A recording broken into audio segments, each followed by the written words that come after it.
O Senhor esteja convosco. Ele está no meio de nós. Proclamação do Evangelho de Jesus Cristo segundo Mateus. Glória a vós, Senhor. Naquele tempo, alguns fariseus aproximaram-se de Jesus e perguntaram para o tentar: é permitido ao homem despedir sua esposa por qualquer motivo? Jesus respondeu: nunca lestes que o Criador desde o início os fez homem e mulher? E disse: por isso o homem deixará pai e mãe e se unirá à sua mulher, e os dois serão uma só carne. De modo que eles já não são dois, mas uma só carne. Portanto, o que Deus uniu, o homem não separe.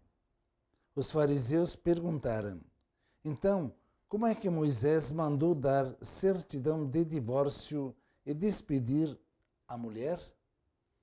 Jesus respondeu: Moisés permitiu despedir a mulher por causa da dureza do vosso coração.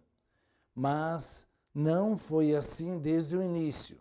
Por isso eu vos digo: quem despedir a sua mulher, a não ser em caso de união ilegítima,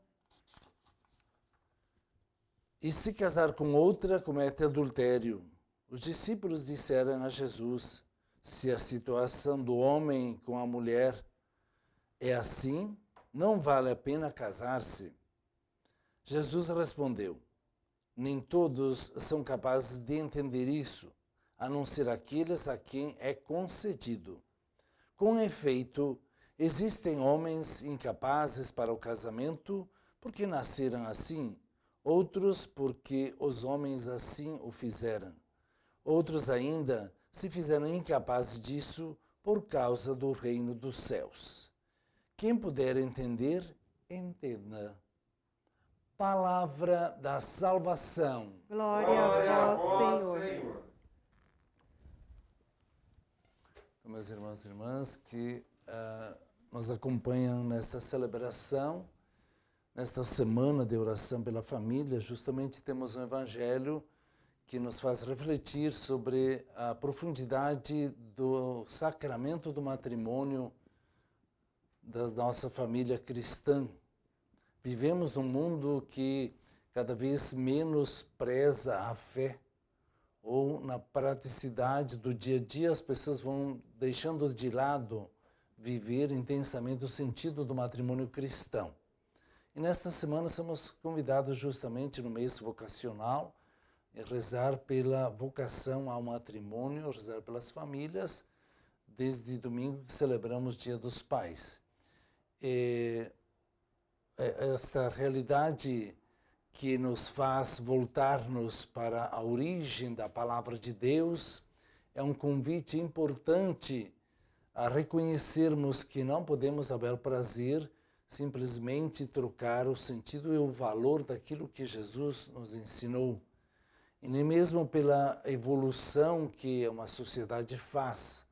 O que é a palavra de Deus deve ser respeitada e, na medida possível, tentar cumprir, porque é para isto que nós cremos.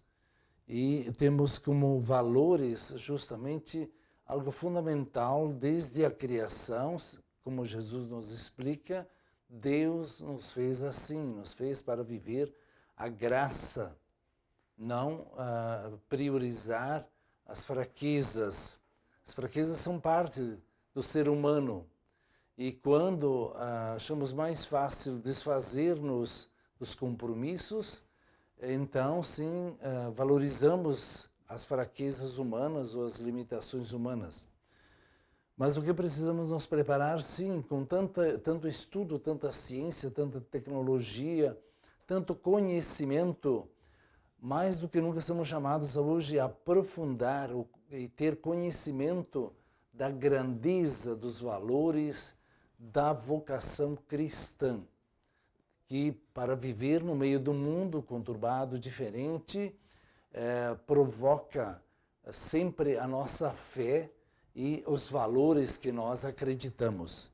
Por isso, rezar pela família é muito importante nos nossos dias, para que os valores fundamentais sejam preservados e, ao mesmo tempo, seja exaltado, as consequências de uma família bem constituída e para os filhos saber quanto é importante uma família que vive bem a sua convivência harmoniosa matrimonial. Pensamos que é quase impossível para os nossos dias, mas não é.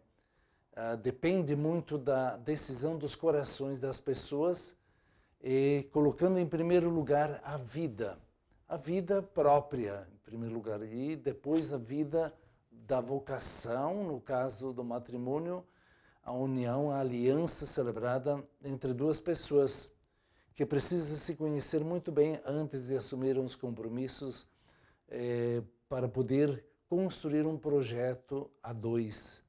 Um projeto que exige a contribuição de cada um e, ao mesmo tempo, o sacrifício de cada um. Que muitas coisas apenas pessoais têm que ser deixadas de lado para dar prioridade à vida a dois ou à vida de família e que vai se adequando e mudando conforme o tempo passando e vindo os filhos que também exigem outras centralidades dos momentos do casal.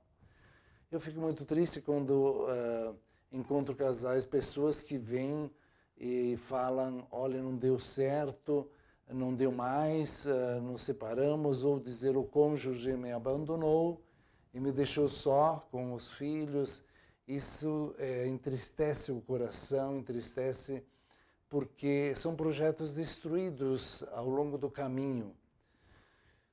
Muitas pessoas às vezes escondem a sua fragilidade para o outro e por isso depois é totalmente nulo o casamento quando não é possível esse diálogo franco para dizer que aos jovens que se preparam para a vida matrimonial precisam refletir com profundidade, com seriedade, com uma espiritualidade muito profunda para poder suportar os desafios e poder realizar a sua vocação com alegria.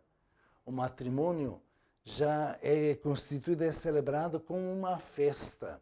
Então Jesus enaltece tanto o matrimônio que faz dele o exemplo da alegria de que o cristão deve viver sempre como uma festa de casamento. E a alegria de viver Jesus presente nas suas vidas, numa espiritualidade profunda, é que faz sustentar a vida matrimonial.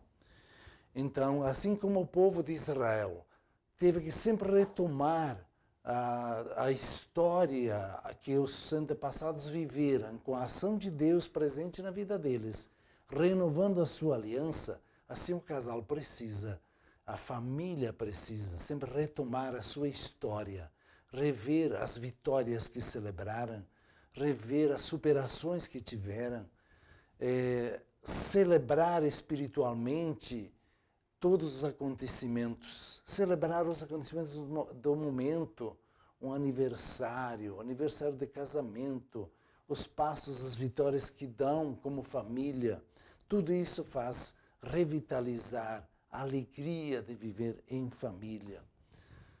Nós vivemos esta palavra. Jesus é muito claro. Desde o início fez assim, homem e mulher, para constituírem uma vida a dois, uma família e serem abençoados. E os próprios discípulos se assustaram com essa verdade tão profunda.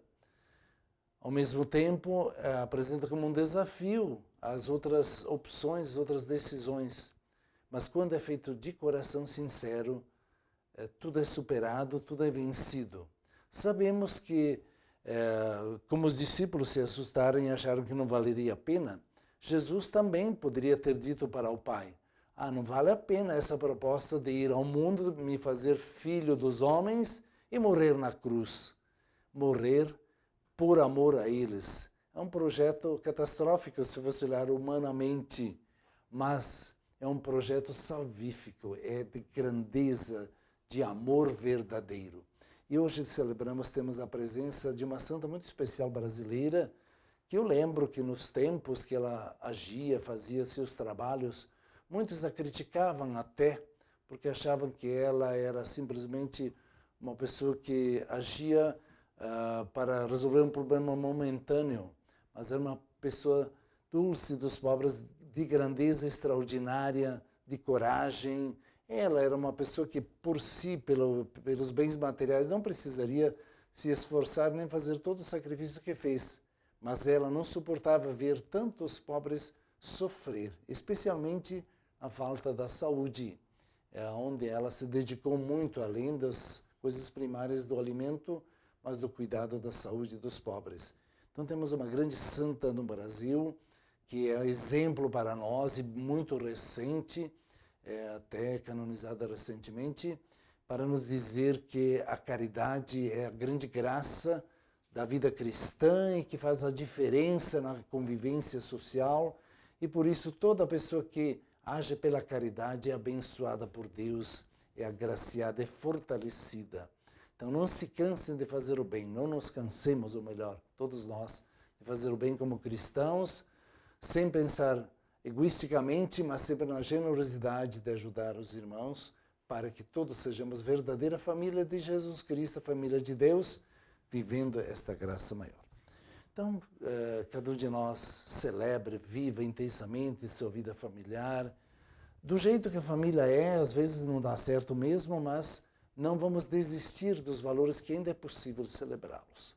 Então, apresentamos nossas famílias, a nossa Santa Dulce aqui no altar do Senhor, a sua família, a sua realidade, seu trabalho, todas as suas preocupações, para que celebremos juntos e você seja revigorado espiritualmente para a sua missa.